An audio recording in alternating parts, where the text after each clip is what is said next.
Hola, soy Mauricio José Schwartz y esto es El Rey va desnudo a fondo.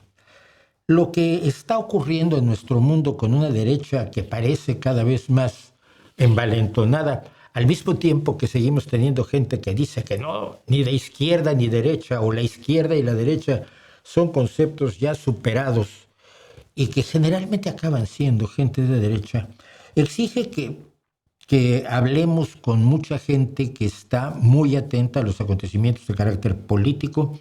Y yo tengo la enorme suerte de tener a un buen amigo y compañero de algunas andanzas en su momento, que en este momento está haciendo un trabajo de análisis político interesantísimo y que me permití invitar a nuestro canal. Se trata de Víctor Guillot.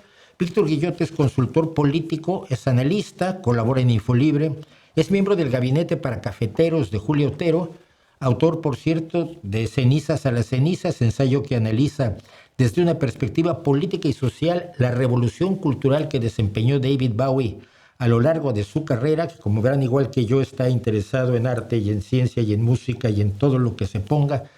Y es un heterodoxo, dice él mismo, a la manera de Juan Cueto, y un agitador político y cultural que en un lugar que se dedica a la agitación política y cultural como este, pues está muy bienvenido y es un periodista como yo. Y muchas gracias, Víctor, por estar con mi público.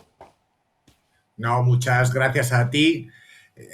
Como te decía, yo soy de los que parte de la filosofía de que las entrevistas las concede el entrevistado, no las concede uno, por lo tanto se somete a la soberanía del periodista, al imperio de las preguntas, sin ningún tipo de cortapisa, con absoluta libertad y sobre todo con muchísimo afecto, que es el que nos granjeamos mutuamente, efectivamente, en nuestras aventuras gijonesas, en nuestras semanas negras. Sí, sí. Por tanto, es un gusto, es un placer y es de esos momentos en los que uno se reconcilia con su pueblo, con su ciudad, pues a través de un periodista mexicano de una trayectoria como la tuya, al que yo siempre he admirado Muchas y gracias. que, por lo tanto, me hace sentir muy honrado de que hayas prestado atención a los artículos que publico y que quieras preguntar. Es un orgullo y un honor estar contigo hoy. Gracias, Víctor. Si vieras cuánta gente no quiere que me acerque yo a preguntarles nada, me acabo de meter en un lío gordísimo con un partido mexicano. Les hice 5 preguntas muy amables, muy corteses. Furia, el encargado de comunicación del partido, vino a reñirme. Bueno, me Qué dijeron de barbaridad. todo. Es riesgos de que tiene, ya sabes lo que decía Orwell, periodismo es aquello que alguien por ahí no quiere que se diga. Bueno, vamos a Exacto. entrar en materia con... Yo empiezo a creer que las políticas regionales y locales a nivel municipal, incluso a nivel nacional, están diluyéndose, por lo menos en cierta medida, y por la misma conexión que vivimos en estos tiempos, ante las políticas, los movimientos políticos a nivel internacional. Y vamos a empezar con la ultraderecha, esa que algunos dicen que no existen. Hay una sensación de que el avance de la ultraderecha es indetenible, que bueno, vienen como una motoconformadora sobre todo. Y esta narrativa se está manteniendo pese al porrazo que se han dado en Portugal, a los números que hay en Hungría para las elecciones del 12 de abril, donde está 20 puntos abajo Orbán, pese a todos los esfuerzos de Putin. De los pronósticos poco halagüeños para el movimiento MAGA en las elecciones de medio mandato de noviembre en Estados Unidos. En Brasil no está claro que el hijo de Bolsonaro pueda desmontar a Lula, y este año hay elecciones en Colombia, Costa Rica, Perú, Armenia, Bulgaria, República Checa, Dinamarca, Eslovenia, Suecia y otros muchos países. ¿Cómo podemos valorar la realidad sin atarnos a esta narrativa que está impulsada por el dinero de los tecnoautoritarios, de los tecnobros que están militando en la derecha abiertamente, y los intereses de Putin, pero que tampoco sea el cuento de la lechera que a veces se cuenta a la izquierda y que a veces sabemos que nos contamos, ¿no? Bueno, para poder analizarlo desde esa perspectiva en la que confluyen la política regional o autonómica, la política municipal y después las grandes corrientes políticas internacionales, Pues hay que partir de una premisa. ¿En qué orden, en qué pentagrama se produce la confrontación, que luego cristaliza en las respectivas elecciones? Bueno, para empezar, en el pentagrama de Internet, en las redes sociales. Y esas redes sociales, desgraciadamente, están en manos de tecnócratas. La cuestión es si estar en ese espacio es darles más poder a ellos o si por el contrario es ocupar el espacio del adversario político. Este dilema se planteó hace exactamente 2 años y el tiempo ha comprobado, ha demostrado, ha verificado que había que estar, porque todos los que se fueron a las nuevas redes sociales alternativas de Twitter acabaron regresando al lugar de origen, a la casilla número 1 del inicio de la partida. Se aprendió que no se puede dejar un vacío político, porque la política rehúye el vacío. Como se suele decir mucho en la cultura de los viejos partidos, aquellos espacios que tú no ocupas, los ocupa tu adversario. Esto era muy de mentalidad del PC, la vieja escuela, ¿no? Esto lo decía mucho Vicente Álvarez Areces, donde no estás tú, está la derecha. Para los que no sepan, pues Vicente Álvarez Areces fue presidente del Principado de Asturias, fue alcalde de la ciudad de Gijón, venía de una tradición comunista, estaba muy vinculado pues, a figuras como Juan Cueto o Paco Ignacio Taibo y fue un referente progresista en el último tercio del siglo XX y el primero de este. Mi público me ha oído hablar mucho de Vicente. Fenomenal. Yo me considero un discípulo de Tini Areces. Tuve la suerte de llevar 2 campañas al Senado, de asesorarlo en 2 campañas al Senado, de llevarle la comunicación en sus 2 últimas campañas y fue una auténtica escuela política, sobre todo para analizar el contexto y la estrategia que en aquel momento se producía en Asturias, en Gijón y también en España. Se da la circunstancia, por llevarlo al comienzo de tu pregunta, que las comunidades autónomas y sobre todo las ciudades y las grandes ciudades son terriblemente esponjosas y permeables a los movimientos políticos y sobre todo a los grandes cambios o acontecimientos políticos que se suceden y que tienen la densidad de la ideología.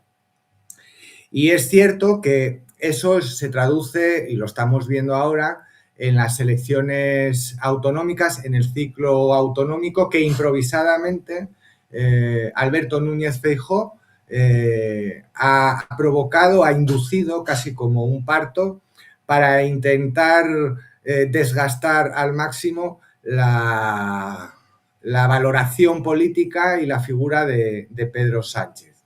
Y paradójicamente, la estrategia no le ha funcionado, aunque ganen elecciones, porque se produce un fenómeno que algunos habíamos advertido y es que este ciclo autonómico iba solamente a servir para que Vox capturase políticamente y desde un punto de vista táctico y estratégico al Partido Popular. Y ese es el punto en el que, por ejemplo, en España estamos observando cómo se sucede esa corriente ideológica trumpista, esa corriente ideológica neofascista o ultraconservadora en ciudades de 250.000, 40.000, es decir, independientemente del número de habitantes, llega. El discurso de Vox llega, pero estamos también comprobando que en esa estrategia del reemplazo de Vox al PP se encuentran límites.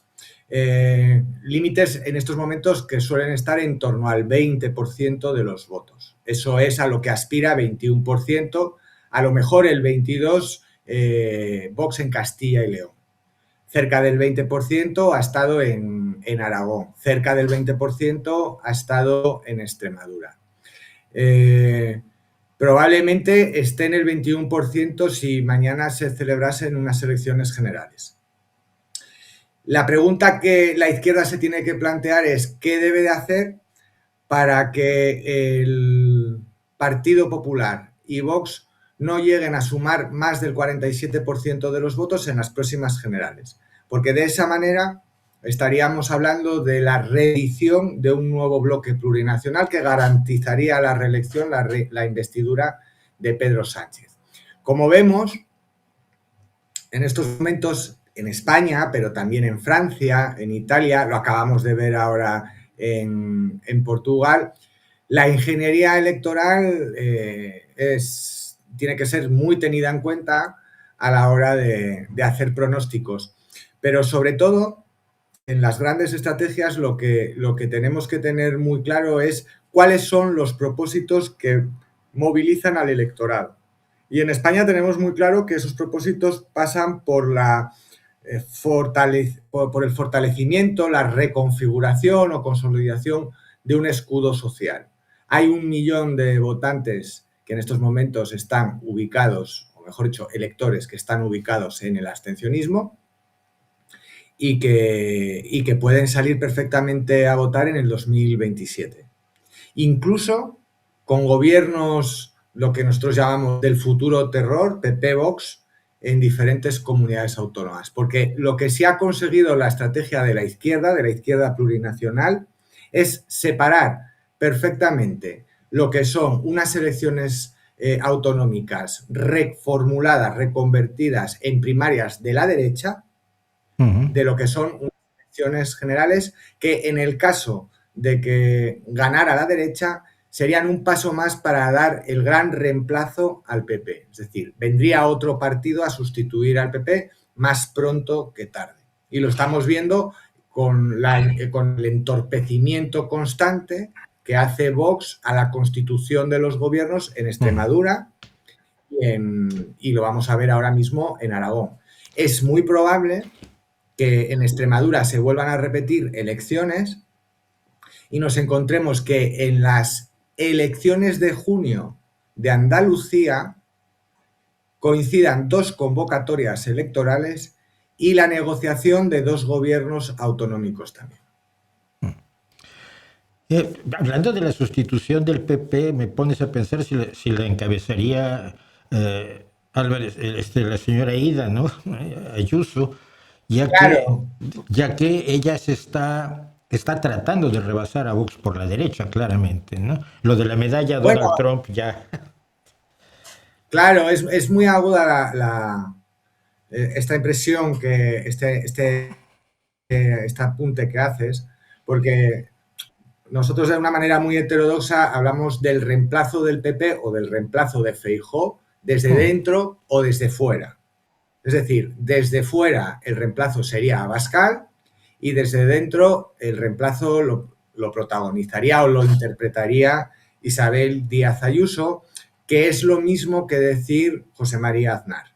Esa es la clave. Si uno lee las entrevistas y el último ensayo de José María Aznar, que sinceramente yo recomiendo que la gente lo lea para que sepa cuál es la derecha dura que hay en este país, porque es muy clara, es muy diáfana, está bien argumentada y te ofrece las claves necesarias para saber cuál es la situación en la que está Feijóo y cuáles son las coordenadas de la derecha neoconservadora, que no es trumpista, por eso Isabel Díaz Ayuso es una intérprete, reemplazable, fungible, por otra persona que vuelva hacia el atlantismo, hacia un neoconservadurismo que todavía se sitúa en los parámetros de la democracia liberal, pero en términos de derecha y que construye la centralidad del debate político desde la derecha, que es lo que la izquierda no está consiguiendo.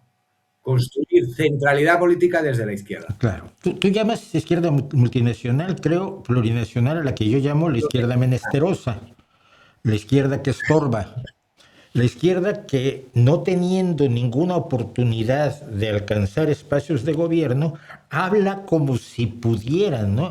El otro día a mí me enloquecía a Podemos cuando decía: a la ultraderecha se le vence desde la izquierda. Por supuesto, sabemos que Podemos se reclama la propiedad absoluta de la Iglesia, pero no, sí se le gana desde la izquierda, pero tus oportunidades de ganarla son las mismas que las mías corriendo, o sea, enfrentándome a Tyson, ¿no? Entonces, hay una izquierda menesterosa que no va a gobernar en España, pero que es un factor importantísimo en la Claro, constitución de los gobiernos. Rufián ha propuesto un fantasioso frente amplio, muy ujú, difícil, encabezado por un señor que es nacionalista y dice que España coloniza Cataluña. Lo veo muy raro yo como candidato de la izquierda, pero ¿qué papel está jugando esta izquierda? Yo pienso en la Francia insumisa de Mélenchon, que está a punto de darle el gobierno a Le Pen, como otro ejemplo, ¿no?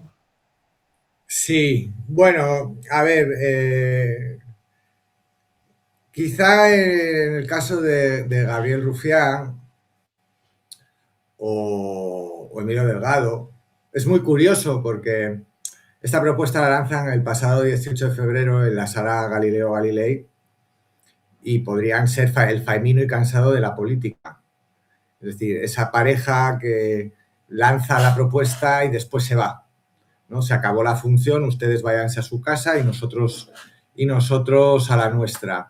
Eh, yo considero que ese bloque plurinacional, primero hay que definirlo para que nuestros espectadores, la gente que nos está escuchando y viendo, pues sepan en qué coordenadas nos movemos. Pues es aquella que es hegemónica, por ejemplo, como el BNG en Galicia, o es hegemónica como Bildu en Navarra, o en el País Vasco, que tiene posibilidades de gobernar como Compromís en Valencia.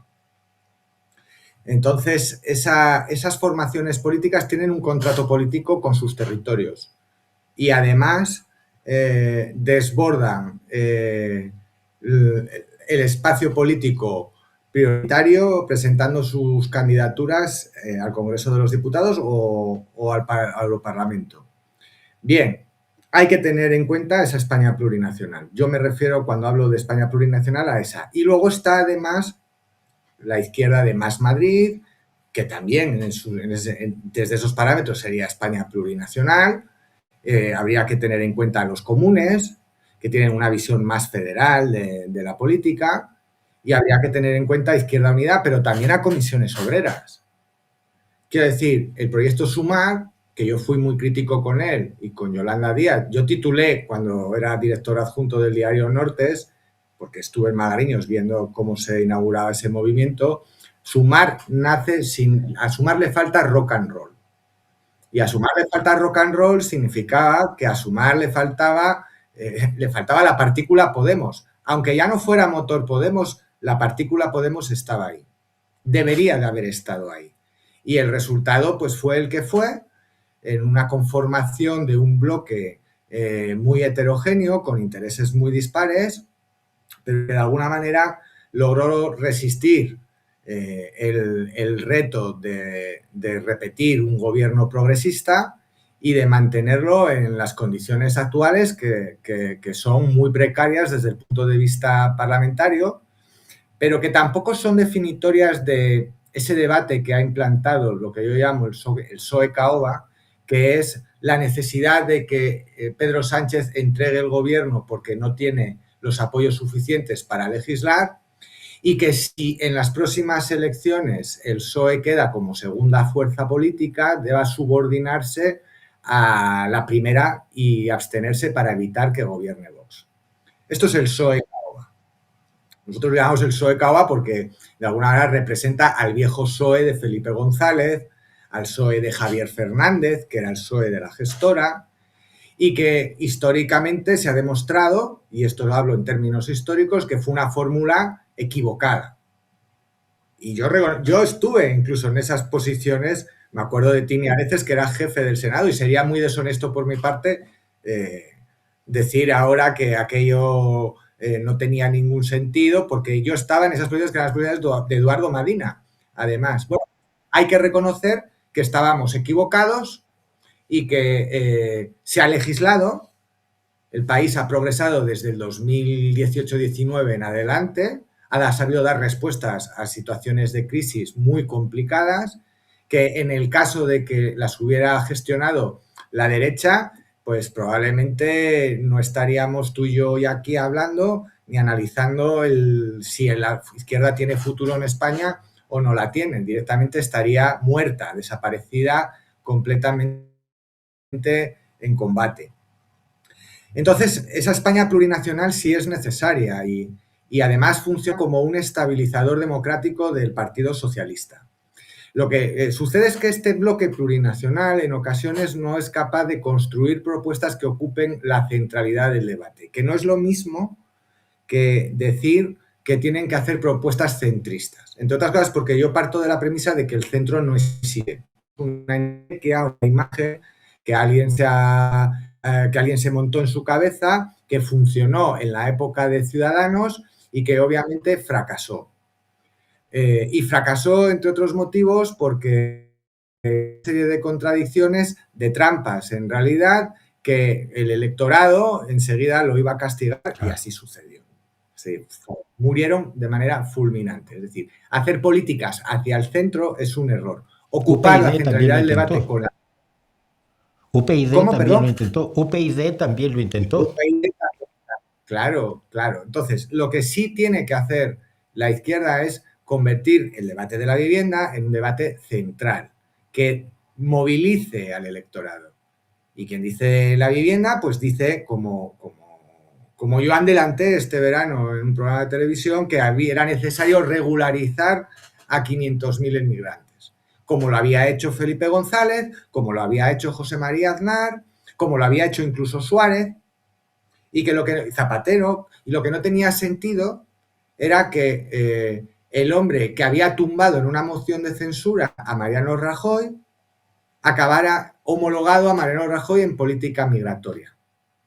Mariano Rajoy nunca regularizó a un bloque de migrantes como han hecho los profesores.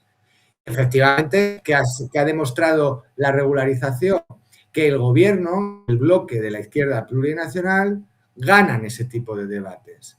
Los ganan entre la opinión pública, rompe mitos, destruye prejuicios y genera y estimula el entusiasmo entre los votantes. Votantes que no necesariamente eligen la papeleta del PSOE cuando se acercan unos comicios generales. Ahora, Yo creo que esa es un poco la... Hay una Sí, sí, cosa dime, que dime. me llama la atención y se la leía yo, me parece que a Idafe el día de ayer. Gran amigo al que saludamos, Idafe. Por supuesto. No lo conozco en persona, pero lo leo con fruición. Meloni, esta mujer heredera del fascismo mussoliniano, de la ultraderecha, ha estado regularizando grandes cantidades de inmigrantes en Italia. La barrera naval de la que se habló, el bloqueo naval en contra de los inmigrantes, es un mito, es falso. Los campos de concentración, perdón, los centros de detención de inmigrantes en Albania son otro mito. Tienen cupo para 1.200 personas y no tienen habitantes, no tienen ni a 100. El problema es que el golpismo de la derecha en España, pero en todos otros lugares también, procede de la narrativa en la que estamos perdiendo la guerra. Porque no puede ser que Meloni haga lo mismo que Sánchez, y Meloni es la novia de toda la derecha, y Sánchez sea poco menos que un monstruo. Y que venga Claro. gente a mí de Estados Unidos a decirme, Pedro Sánchez es un hombre de extrema izquierda. Yo le digo, extrema izquierda cuando Amazon mete 18.000 millones de dólares en España ayer, no es. Simple y sencillamente se crea una narrativa en la cual toda izquierda es comunista e incide en los votantes desinformados, en los votantes que no te leen a ti y que no ven este canal. Ya. Bueno, ¿por dónde empezamos? Bueno, yo diría lo primero que me dan dentro de la política europea. Es una mujer que comienza en los movimientos fascistas y que a medida que va comprendiendo la Unión Europea desde que es elegida primera ministra y sobre todo tutelada por Mario Draghi, cambia completamente su discurso y su manera de entender los pesos y contrapesos que hay en las instituciones comunitarias. Y eso es uno de los principales elementos que hay que tener en cuenta. Luego, en relación a España, el problema que tiene la izquierda española principalmente se llama PSOE Caoba. Y ese PSOE Caoba ahora es una anécdota después de aquella gestora y después de que Pedro Sánchez volviera a ganar el Congreso, pero lo cierto es que de una manera patente o latente sigue estando ahí, ¿no? Sigue estando en las páginas del País, sigue estando en medios de comunicación que no necesariamente tienen una línea editorial de izquierdas, pero que se han enmarcado ellas mismas en la esfera de la política o de las políticas progresistas y que, sin embargo, están reclamando, en cuanto el gobierno ofrece síntomas de debilidad en sus equilibrios parlamentarios, la dimisión de Pedro Sánchez. Y uno de los ejemplos más paradigmáticos en ese sentido, pues es Javier Cercas. Y lo hemos vivido esta semana pasada con la desclasificación de los documentos del 23F, de la intentona golpista del 23F. ¿Qué decía hace 7 meses Javier Cercas sobre Pedro Sánchez? Bueno, pues decía que como no tenía el apoyo parlamentario suficiente, estaba obligado a dimitir y convocar elecciones generales anticipadas. El día que se desclasificaron los documentos del 23F, es decir, la semana pasada, el pasado día 24, Javier Cercas, ante los medios, sin ningún tipo de rubor, proclamaba que Pedro Sánchez había llevado a cabo un gran servicio, digo palabras literales, un gran servicio a la democracia. Y ese mismo día también publicaba una tribuna en El País volviendo a pedir la dimisión de Pedro Sánchez. Esta es la realidad, es decir, con la que la izquierda tiene que contar, que hay una parte del movimiento del sector progresista que está en unos parámetros que terminaron hace 10 años y persisten, insisten y persisten. Y pongo el ejemplo de Javier Cercas porque me parece que es el más paradigmático, es el autor que construye un nuevo relato dentro de la izquierda sobre la transición, que es parcial, que no tiene contexto político suficiente, que no tiene en cuenta los elementos que se desarrollaron dentro de la izquierda en el Partido Comunista o en el Partido Socialista cuando se produjo el golpe y que se proyectan hacia el futuro, que es decir, hacia nuestro presente. Y que desembocan en ese tipo de declaraciones o en ese tipo de interpretaciones de la realidad política contemporánea. Y que, de hecho, incluso le impelen a confrontar pues, con historiadores tan consagrados como Julián Casanova, que del 23F lo ha investigado absolutamente todo, que es uno de los mayores expertos en historia contemporánea española, tanto desde la guerra civil hasta el golpe de Estado, desde la perspectiva política institucional, pero también desde la económica y desde la social, y que afirma con absoluto rigor y contundencia que mucho de lo que que falta mucho de lo que se ha desclasificado, bien porque se ha destruido o bien porque se sigue ocultando.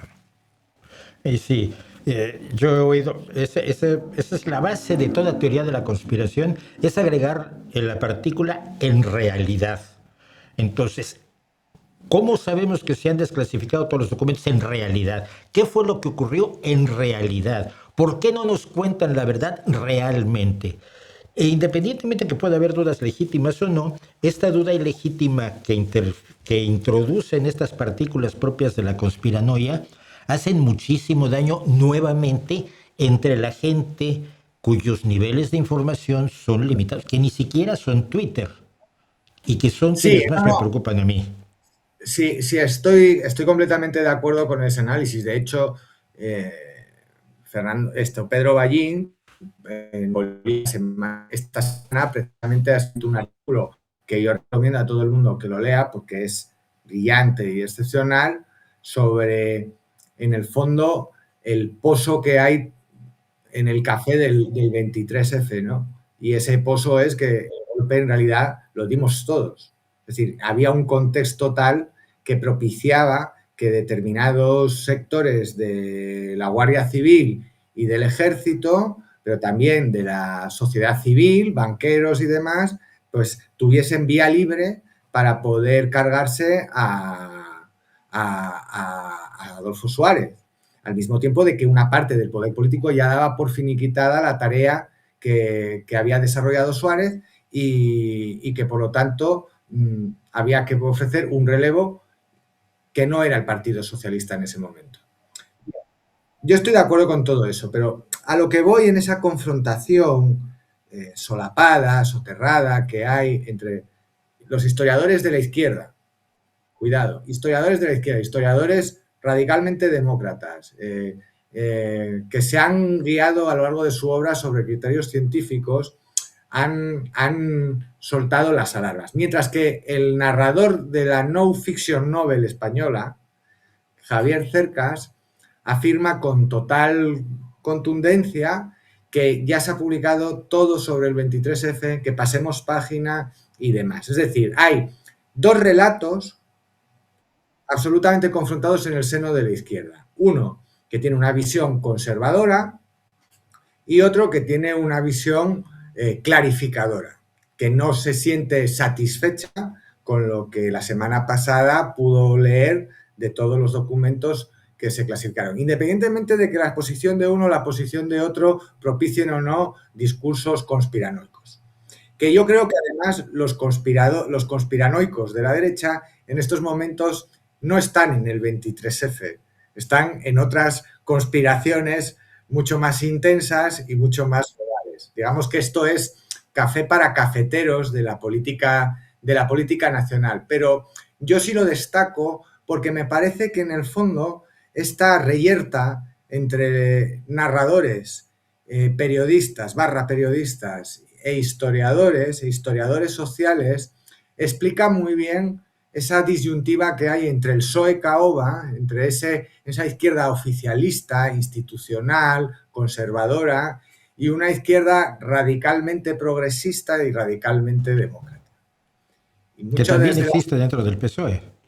Que también existe dentro del PSOE. Oye, tú sabes tan bien como yo, y volvemos otra vez a la figura de Tini Areces, que dentro del PSOE pues había prácticamente una célula comunista de expatriados del PC o de Nueva Izquierda que en torno a la figura de Tini Areces, entre otros, nos hemos sentido muy cómodos porque manteníamos la misma capacidad para discutir, para participar, para proponer, para vivir la política, ¿no?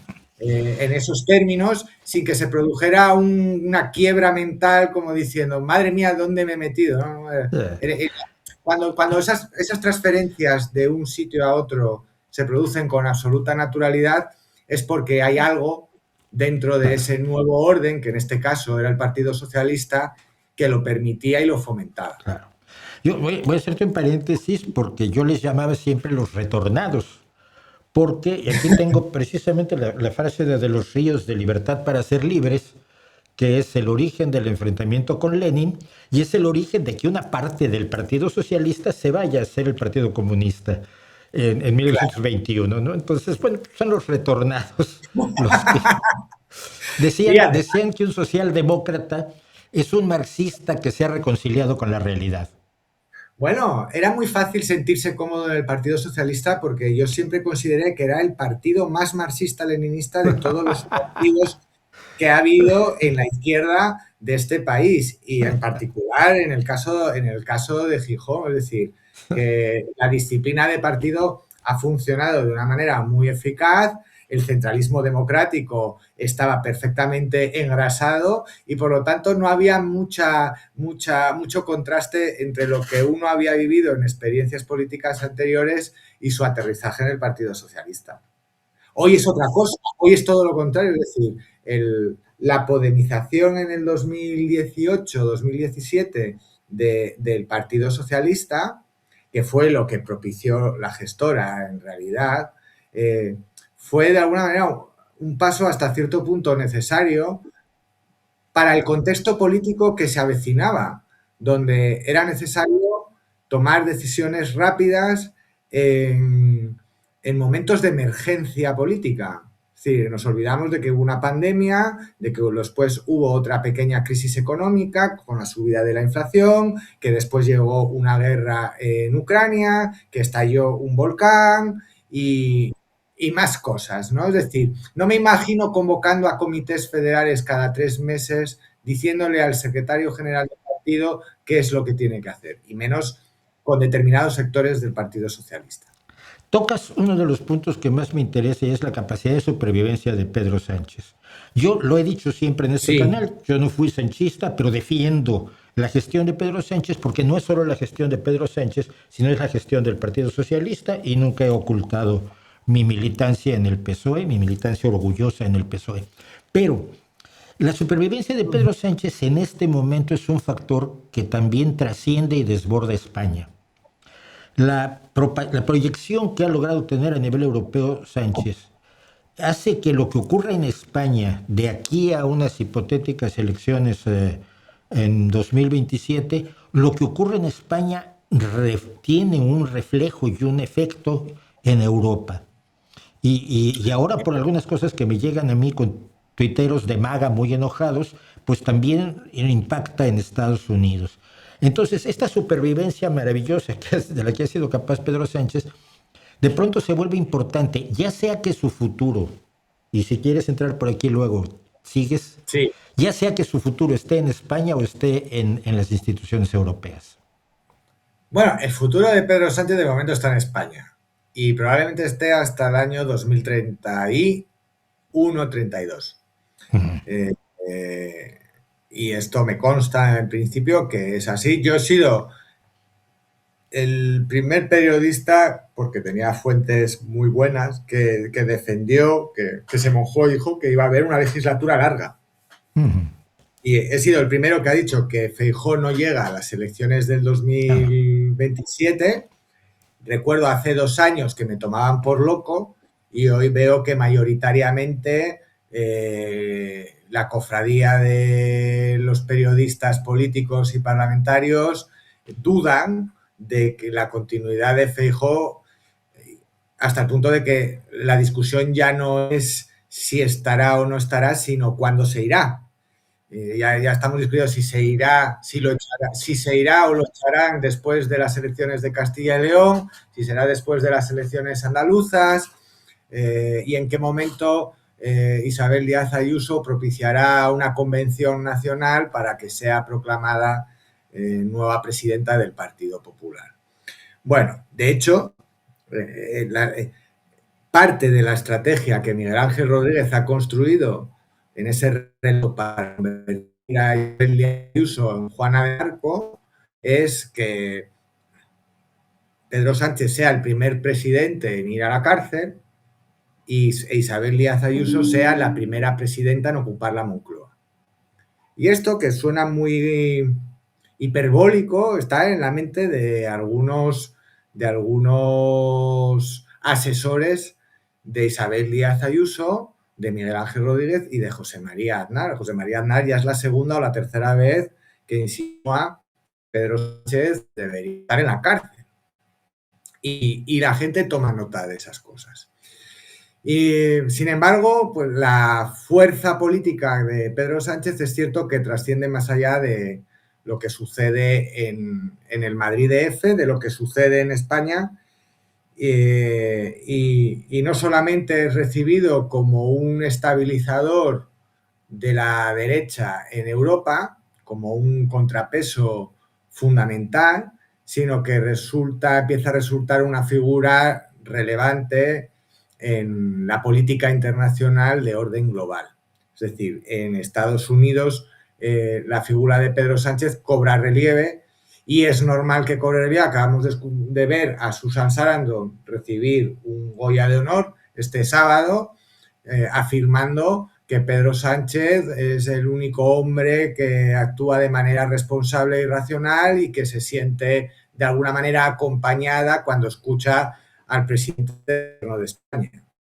Y yo creo que eso de alguna forma lo hemos sentido todos nosotros cuando le hemos visto defender el ordenamiento internacional, condenar el genocidio en Gaza, defender la Carta de Derechos Humanos, la importancia de las Naciones Unidas. Claro, es que de pronto España se convierte en un referente, como decía el analista de datos tristemente fallecido y siempre recordado, Jaime Miquel. España no había tenido tanta influencia en el orbe internacional desde Felipe II. Estos, si nos damos, hemos tardado mucho tiempo en aprender a querernos a nosotros mismos. Y ahora ya lo empezamos a practicar con cierta soltura, sin necesidad de avergonzarnos, de saber que lo que estamos haciendo o que hace nuestro gobierno en conciencia, bien hecho. Como está bien hecho oponerse a la guerra en Irán y a la intervención militar sin ningún tipo de soporte legal en el marco internacional que ha llevado a cabo Israel y Estados Unidos antes de ayer. Bueno, pues esos son elementos que de alguna manera revierten el proceso de reversión moral que se estaba viviendo desde la llegada de Donald Trump. Es decir, lo que llamamos el malismo, que parece una tontería porque en realidad podríamos reducirlo o resumirlo en está bien ser malo o hacer el mal está bien, ser un hijo de puta está bien, te va bien en la vida. Este es un mundo de lobos y cada uno debe mirar por lo suyo y olvidarse de lo de los demás. Bueno, pues frente a ese movimiento que alentaron los tecnócratas como Steve Jobs o como Elon Musk o ideólogos como Bannon o Thiel y demás, pues frente a eso, de pronto surge una figura desde la institucionalidad, además, legitimada por los votos, que cuestiona y plantea otra manera de hacer las cosas que tiene como elemento, como garantía, que se demuestra día a día en la práctica. Es decir, no hay nada mejor que decirle a un elector de Wisconsin o de Nueva York o de México o de California que hacer las cosas bien implica crecimiento del Producto Interior Bruto, mayor cohesión social y que eso tampoco es la panacea para resolver, pues por ejemplo, problemas como el poder adquisitivo para poder acceder a una vivienda. Es decir, esto no resuelve todo, pero desde luego permite que sentirnos mejor con nosotros mismos, siendo solidarios y mejorando la vida de los demás. Sí. No, sin duda alguna. De hecho, conecta, y ya termino, con la Iglesia Católica y con el papado de León XIV.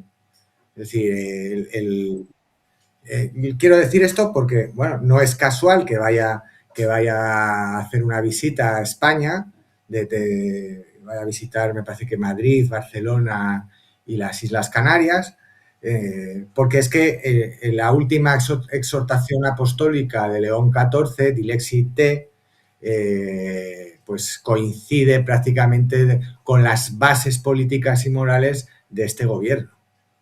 Un gobierno solidario, un gobierno que incluye a los inmigrantes, un gobierno que atiende a los que menos tienen y que ha muy fuerte.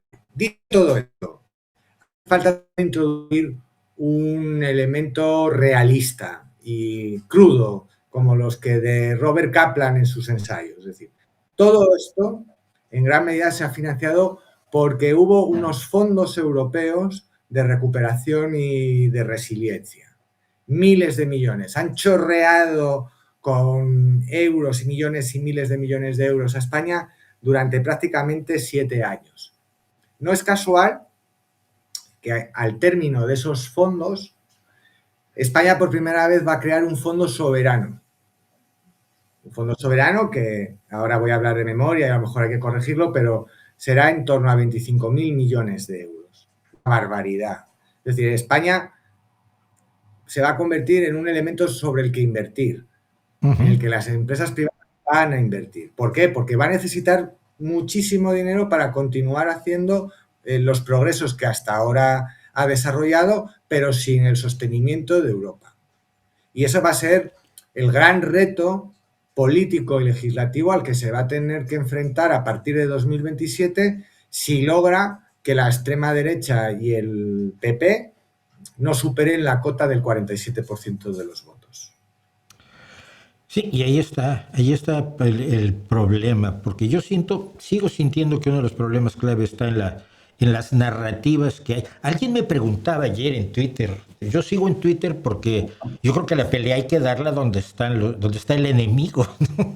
Si me voy Claro. tengo cuenta en Blue Sky, pero yo sigo en Twitter y viene gente de la ultra derecha y me insulta, todo normal.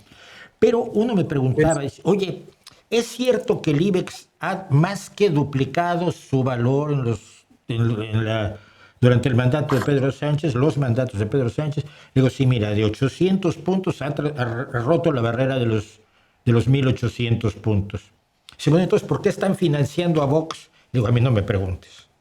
No lo logro entender, porque si yo tenía un amigo millonario que me explicaba que no hay nada más miedoso en este mundo que $1.000.000 o 1.000.000 euros, más que 2 millones de euros.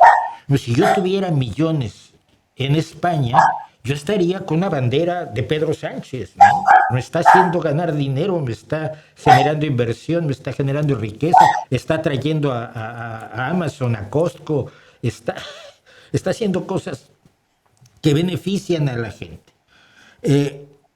Y sin embargo en la narrativa tenemos un golpista, el otro día me decía alguien, un ilegítimo, un corrupto, mientras van cayendo peperos a la cárcel. Es decir, en la historia, el discurso lo perdemos mientras ganamos en los hechos, por mucho que falte hacer. Y esto es un peligro, insisto, para España, sí, para mi pequeño municipio, para mi pequeña comunidad autónoma y para mi pequeño país, que España sigue siendo un pequeño país, pero es un peligro para toda Europa. Y esto lo sabes tú muy bien, soy un creyente en el sueño europeo. Claro, no.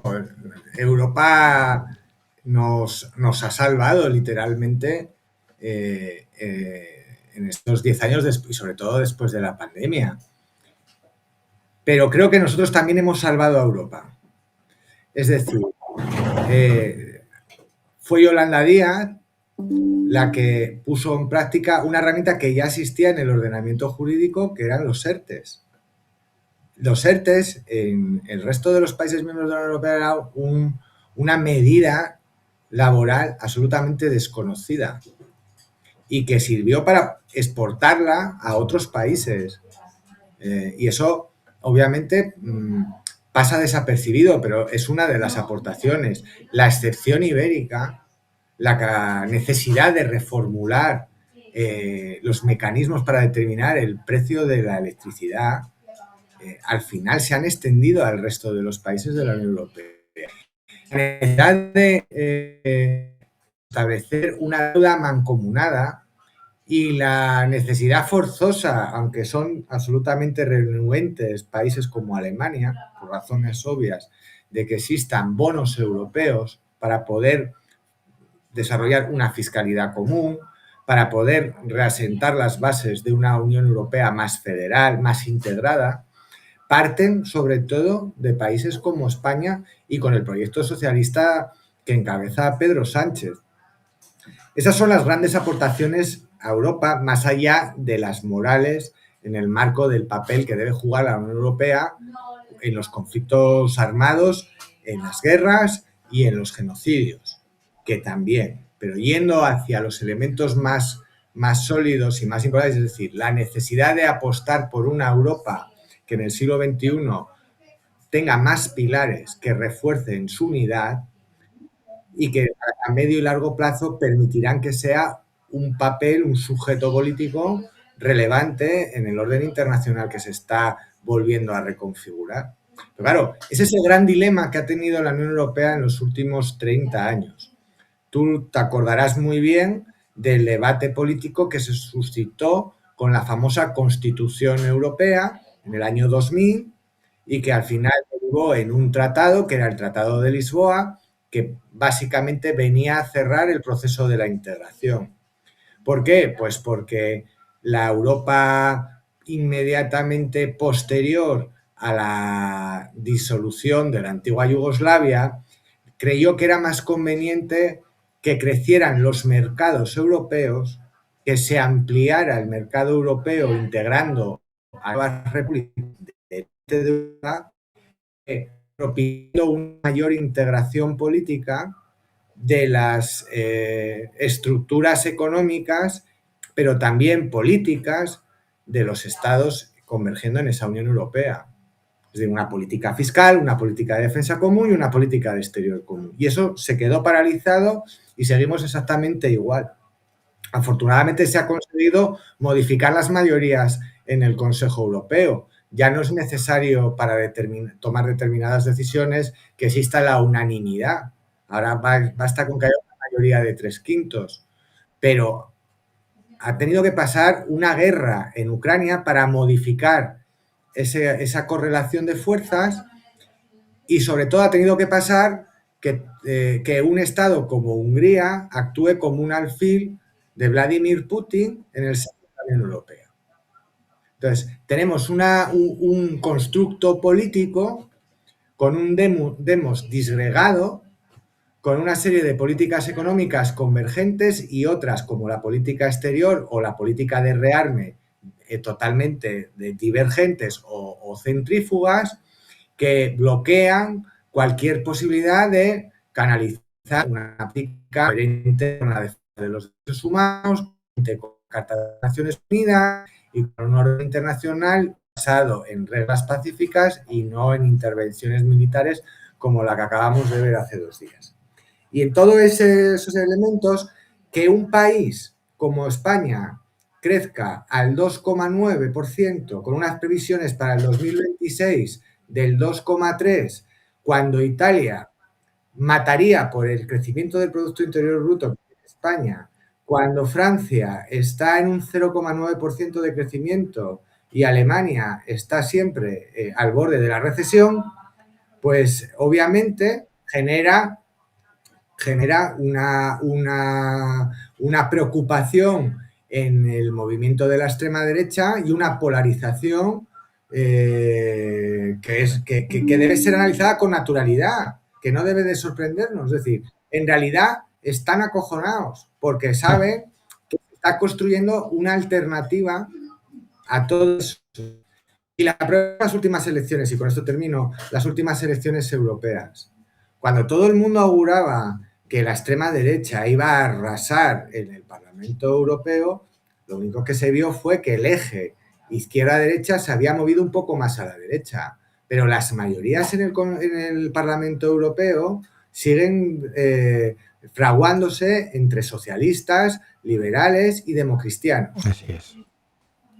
Y no ha cambiado tanto. Y hay posibilidades de que se mejore. Incluso preocupaba a Jonás Fernández, al eurodiputado que ha estado aquí ya 3 veces conmigo, que le preocupaba el avance de la derecha. Gran eurodiputado enorme, socialista. Enorme, un orgullo. Para a mí terminar, voy a ser malo. Jonás debería ser en algún momento, yo creo que más pronto que tarde, candidato a la presidencia del Principado de Asturias. Como asturiano que soy, y tú como residente y asturiano que eres también, Jonás está llamado a ser el próximo presidente del Principado de Asturias. He oído hablar de eso. Por último, y de la manera más breve para no extendernos. Nada, podemos estar todo el tiempo que quieras. Sí, pero vamos a respetar los tiempos, que el público generalmente después de un tiempo se va. Venga. ¿Hay esperanza para que en el 2027 España no caiga en manos de una derecha una derecha tan cerril, tan pobre, tan escasa de propuestas, tan corrompida, Hmm. o empezamos a liar nuestras petates para irnos a Chipre. No, no, yo creo que hay esperanza. Yo creo que eh, el Partido Socialista está en condiciones de ofrecer un resultado por encima del 30% de los votos en 2027. Y creo que cabe la posibilidad bastante cierta de que el bloque plurinacional logre unos resultados que permitan repetir esta mayoría. Obviamente, esto es una cuestión de flujo de votos, ¿no? Igual que el PSOE tiene que intentar acercarse al 35% de los votos lo máximo posible, algo que Jaime Miquel decía que no era, que era una entelequia, que era imposible. Yo creo que sí es posible acercarse. El bloque plurinacional, eso que vaya a suceder después de sumar, tiene que ser lo suficientemente inteligente como para decidir dónde presentarse y dónde no. O sea, yo tengo muy claro que en Galicia el partido que debe ganar es el BNG, porque el Partido Socialista gana en las ciudades de Galicia, Sí. pero a nivel autonómico la referencia es Ana Pontón. Y de la misma manera tengo muy claro que Bildu es la referencia en Navarra y uno de los grandes momentos políticos que vamos a vivir antes de las próximas elecciones generales será probablemente la investidura del primer presidente de Navarra de Bildu. Y esta es una realidad. Y entonces esto, a la hora de configurar las nuevas mayorías del futuro 2027 para esa investidura, va a haber que tenerlo muy en cuenta, pero muchísimo. Y Tenemos atraer ahora. a ese millón de votantes, a ese millón de... Porque muchas veces la derecha no busca que voten por ti. Cuando Putin hace guerra cibernética y juega de los dos lados o de tres, juega ajedrez en 4 dimensiones, no es para que votes por la ultraderecha, es para que no creas en la democracia y no vayas a las urnas. Claro, claro. Por eso insistimos mucho, entre otros Iván Redondo, yo, que hay que movilizar a ese millón de electores que están esperando en su casa a un motivo que los saque el domingo a meter la papeleta, y una papeleta de izquierdas. Entonces, hay condiciones de sobra. Lo que el oyente tiene que tener muy claro, y yo no me canso nunca de unos analistas lo comparten conmigo, y es que lo que sucede en el Parlamento español, en la Corte de los Leones, básicamente es ruido. Es decir, no va a haber absolutamente nada que cambie, ni que acelere, ni que precipite esta legislatura, porque los equilibrios más o menos se mantienen y la mayoría de las votaciones, salvo alguna determinante y sobre la que los medios de comunicación pues se hacen eco, se pierde. Me preocupa más el mero hecho de gobernar. O sea, en el fondo el Parlamento sigue funcionando, hay una agenda parlamentaria, una agenda legislativa, el gobierno sigue proponiendo leyes al Congreso y el Congreso las vota o las rechaza, convalida o no decretos leyes aprobados por el gobierno, pero luego está la otra parte, que es la del gobierno, el gobierno que gobierna. Y cuando digo el gobierno que gobierna es el gobierno que controla el 20 y tantos % de Indra, el gobierno que controla el tantos % de Telefónica, el gobierno que decide cómo se gestiona DIF y cómo se gestiona Renfe. Me preocupa más eso, porque efectivamente ahí sí hay problemas. En los que a veces el PP se mete, como es el caso de Adif, y en ocasiones no se mete. Y la pregunta que uno tiene que hacerse es, ¿y por qué no lo hace? Bueno, pues no lo hace porque probablemente el CEO de determinada empresa, estoy pensando en José Vicente de los Mozos, que es el CEO de Indra, es un hombre que primero fue de Feijóo y ahora es de Ayuso. Entonces, el que quiera realmente conocer el sistema nervioso del gobierno tiene que conocer las empresas públicas, donde está el gobierno, donde se controlan los intereses. Fíjate, Indra, que es la columna vertebral sobre la que está construyendo toda una industria nacional armamentística española, lo que se llama el campeón nacional de la industria de defensa, el campeón de defensa español. Y que mantiene una reyerta judicial pues con General Dynamics, por ejemplo, también muy legítima, por otra parte. Claro, ahí es donde están los verdaderos asuntos que podrían o no tumbar un gobierno, porque genera movimientos dentro de esas empresas donde hay otros accionistas. Pues estoy pensando en el señor Orgullo, que no es nada menos que el presidente de Grupo Prisa. O, por ejemplo, el señor Escribano, que también tiene acciones en Prisa, a su vez, y que preside Indra, y que tiene su propia empresa armamentística. Es decir, en esos elementos es donde realmente, y de una forma, y lo digo en un sentido positivo, no peyorativo, es donde se juega a Maquiavelo, donde se establecen las correlaciones de fuera en base a acciones, compras de títulos, quién dispone de mayorías y quién no. Y lo que se está viviendo en algunas de estas empresas participadas por la SEPI es si el gobierno, si el Estado dispone del control o no de esas empresas. Porque ahí se deciden intereses que sí tienen que ver con el marco internacional de la Unión Europea y del marco global. Y que muchas veces al lector, al ciudadano, le pasan completamente desapercibidas porque no están en la primera plana de los periódicos digitales ni están en los sumarios de los informativos de los canales de televisión, pero que son esenciales para entender por qué se continúa y por qué no, por qué Junts vota a determinadas calidades que sí y a otras determinadas que no. Y en el fondo le interesa que Pedro Sánchez siga siendo presidente del gobierno y aguantar esta legislatura.